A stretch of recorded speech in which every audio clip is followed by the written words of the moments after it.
Baik, Assalamualaikum warahmatullahi wabarakatuh. Salam sejahtera bagi kalian semua. Di hari ini, perkenalkan saya adalah Ariski Popo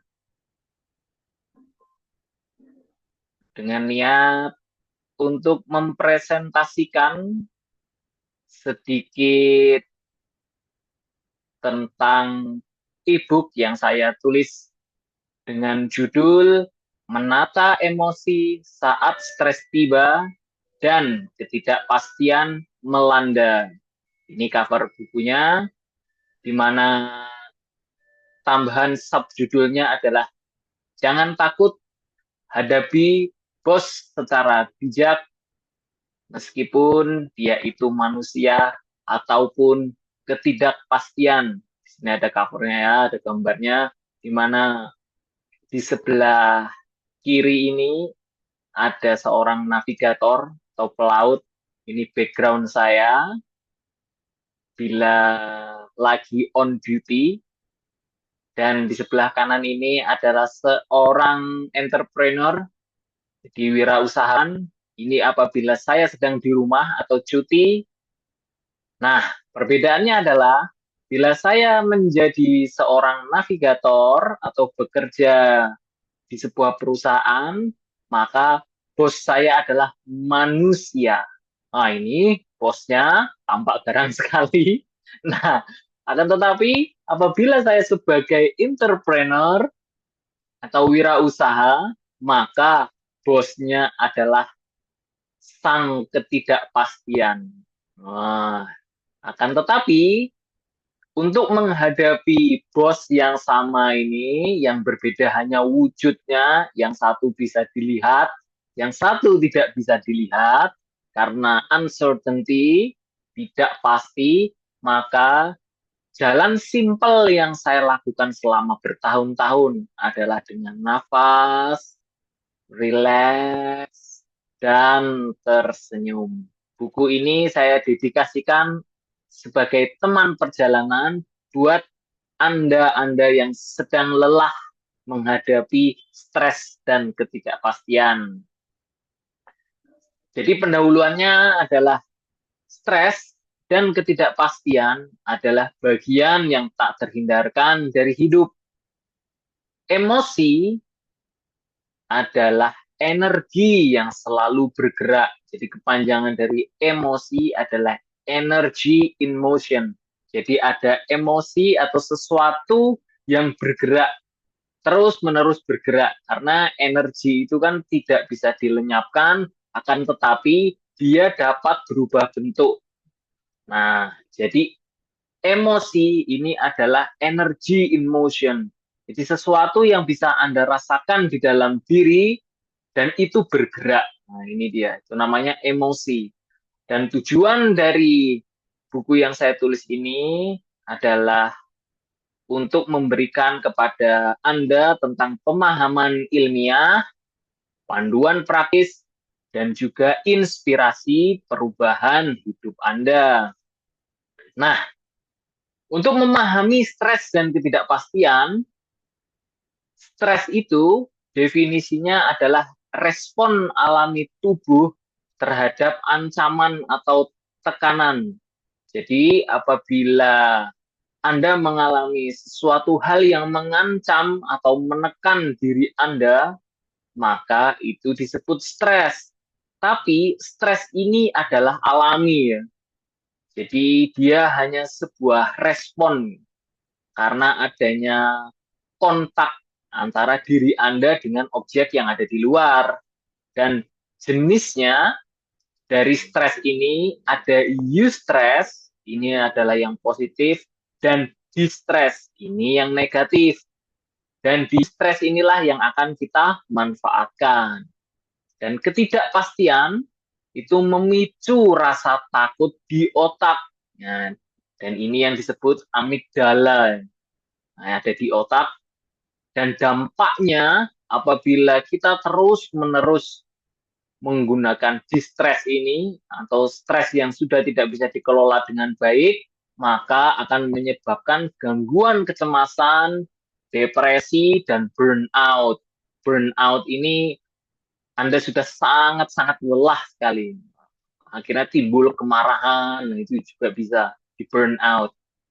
Oke, sekarang ke pondasi kecerdasan emosional. Jadi emotional quotient, di EQ disingkat ya.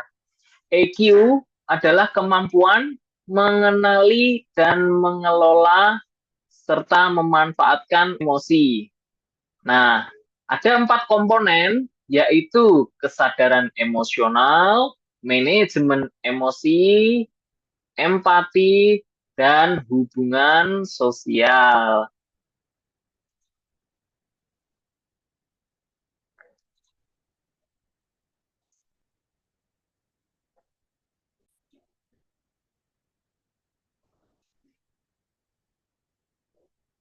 Nah, dalam pondasinya emotional quotient ini, saya juga menggunakan mindfulness ya. Ini untuk membantu mengatur emosi. Dan Anda perlu ketahui bahwa kecerdasan emosi ini dapat dilatih. Jadi bukan sesuatu yang permanen.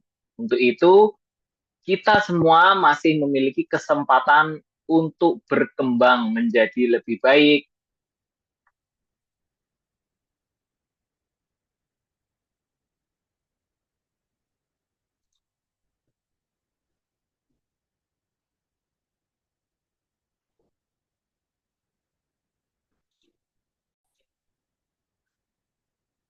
Nah, sekarang lanjut lagi, yaitu dengan teknik menenangkan pikiran. Nah, di teknik menenangkan pikiran ini menggunakan pernapasan dalam, yaitu hitungan 4, 7, 8 untuk relaksasi cepat. Jadi, hirup nafas, hitungan 4,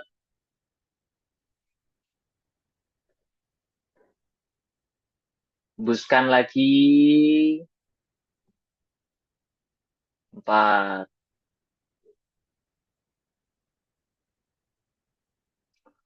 Masuk lagi.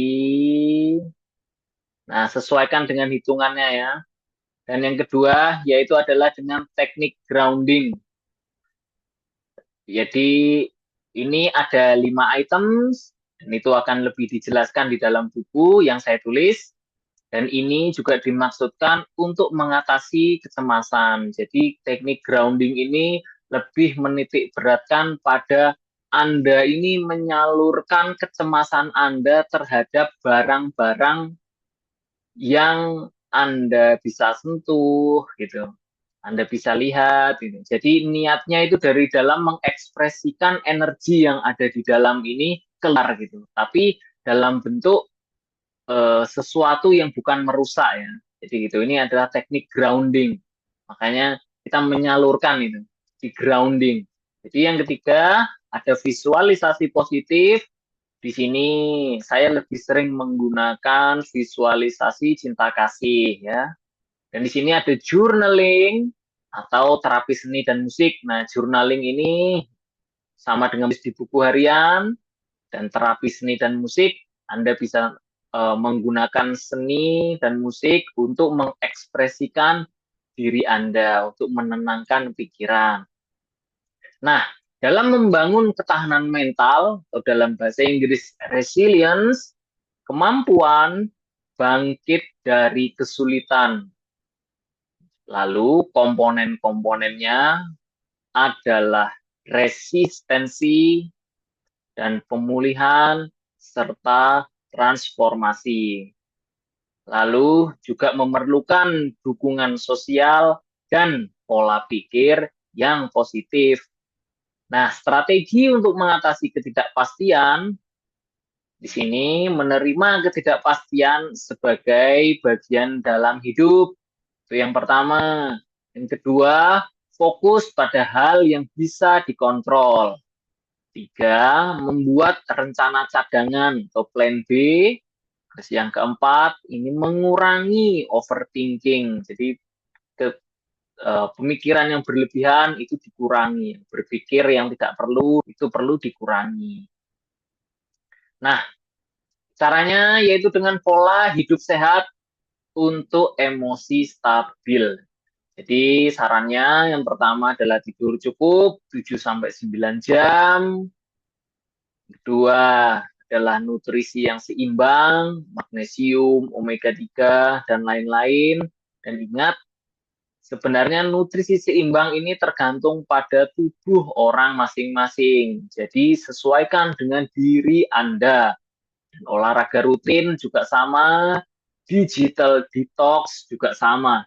Jadi digital detox membatasi penggunaan media sosial ya, dibatasi. Atau bila Anda menggunakan media sosial, gunakan itu dengan tujuan yang baik dan Anda memperoleh manfaatnya. Nah, rutinitas positif jangka panjang itu bangun kebiasaan harian yang sehat. Nah, terus ada juga morning and evening routine. Jadi rutinitas pagi hari dan hari. Yang ketiga, Anda juga bisa menggunakan evaluasi emosi mingguan. Jadi emosi Anda selama 1 minggu itu Anda catat di buku harian, lalu Anda bisa evaluasi. Itu. Oke, baik. Terima kasih atas ringkasannya. Itu adalah sebagian dari e-book yang saya tulis.